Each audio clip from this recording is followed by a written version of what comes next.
ఎవడు ముఖ్యమంత్రి ఉండాలి, ఏ పార్టీ అధికారంలోకి రావాలనేది డిసైడ్ చేసే వాళ్ళు కార్పొరేట్స్. డబ్బు ఎప్పుడైతే ప్రధానమైపోయిందో కార్పొరేట్ల చేతుల్లోకి వ్యవస్థ వెళ్ళిపోయింది.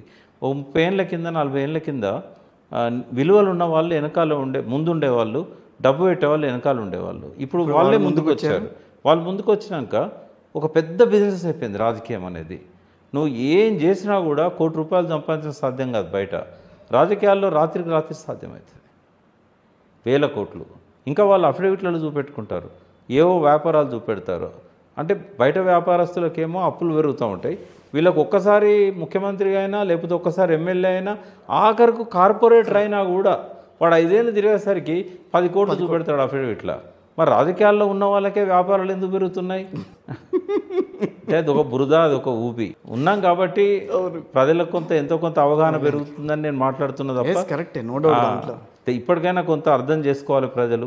అందుకే ఉన్నట్టు చెప్తేనే ప్రజలకు కొంత అర్థమవుతుంది. మనం డెవలప్మెంట్ గురించి మిమ్మల్ని ప్రత్యేకంగా పిలిస్తే ఇంకా చాలా బాగుంటుంది. అంటే మాలాంటి వాళ్ళం కూడా మేము కేసీఆర్ ఏమనుకుంటాడో, రేవంత్ రెడ్డి ఏమనుకుంటాడో, రేపు నేను ఏదన్నా చెప్తే వీళ్ళు చేస్తారో చెయ్యరో, ఇట్లాంటి నాకేం అటువంటివి లేవు. నేను ఎవరిని ముఖ్యమంత్రిగా కేసీఆర్ 10 సంవత్సరాలున్నా, నాకు బాగా ఆయనతో అనుబంధం ఉన్నా, నేను డైరెక్ట్గా పోగలిగిన అవకాశం ఉన్నా, ఒక్కనాడు ఒక్క పని ఆయనకు చెప్పలేదు, నేను చేయించుకోలేదు. ఒక ట్రాన్స్ఫర్ కానీ లేకుంటే నాకు 4 పైసలు వచ్చే పని కానీ ఏది నేను ఆయనతో చేయించుకోలేదు.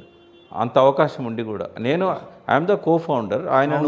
ఆయనను పార్టీ పెట్టించడంలో జయశంకర్ గారి పాత్ర ఉన్నా కూడా ఎక్కువగా నా పాత్ర ఉంది. ఆయనను కన్విన్స్ చేయడంలో, టీడీపీ నుంచి బయటికి లాగడంలో. అయినా కూడా నేను ఆ చొరవ ఉన్నా కూడా ఆయనతో నేను 1-2 సార్లు నాకేంటంటే హెల్త్ బాగాలేనప్పుడు ఆయన అమెరికాకు పంపించిండు. ఒకసారి మా ఇంట్లో మా అమ్మాయి పెళ్లి చేయాల్సి వచ్చినప్పుడు నాకు కొద్దిగా ఆర్థికంగా సహకరించిండు. ఈ 2 తప్ప ఆయన నుంచి నేను ఏం ఆశించింది లేదు, ఆయన నాకు చేసింది ఏం లేదు. అది కూడా పెళ్ళి ఎప్పుడు 2007లో జరిగింది. ఆయన అపోజిషన్ ఆయన కేంద్రంలో కూడా లేడప్పుడు మంత్రిగా. అంతే మా ఇద్దరి మధ్య ఒక అనుబంధం అన్నదమ్ములది తప్ప ఈ ఇచ్చిపుచ్చుకునేది, ఆర్థికంగా ఆయన వల్ల నేను లాభపడ్డది అట్లాంటిది ఏం జరగలేదు, ఏం ఆశించలేదు. ఆయన కూడా ఎప్పుడు ఆయన కొంత ప్రయత్నం చేశాడు నాకు కొద్దిగా సహాయం చేయడానికి. నీకు ఇల్లు లేదు, నీకు నేను ఏదైనా చేస్తా అంటే కూడా ఇప్పుడైతే అవసరం లేదని చెప్పేశాను. ఎందుకంటే మళ్ళీ నేను ఏదన్నా ఆయన నుంచి ఆశించినట్టయితే ఇట్లా మాట్లాడే అది ఉండదు, నాకు ధైర్యం ఉండదు అసలు, మనసు రాదు పై. Right, anyhow thank you very much అండి ప్రకాష్ గారు. మళ్ళీ ఒక్కొక్క అవకాశం ఇవ్వండి. తప్పకుండా అట్లేం లేదు, పొలిటికల్గా కాకుండా మీరు చెప్పిన పర్సనాలిటీ డెవలప్మెంట్ మీద మీతో మాట్లాడదాం.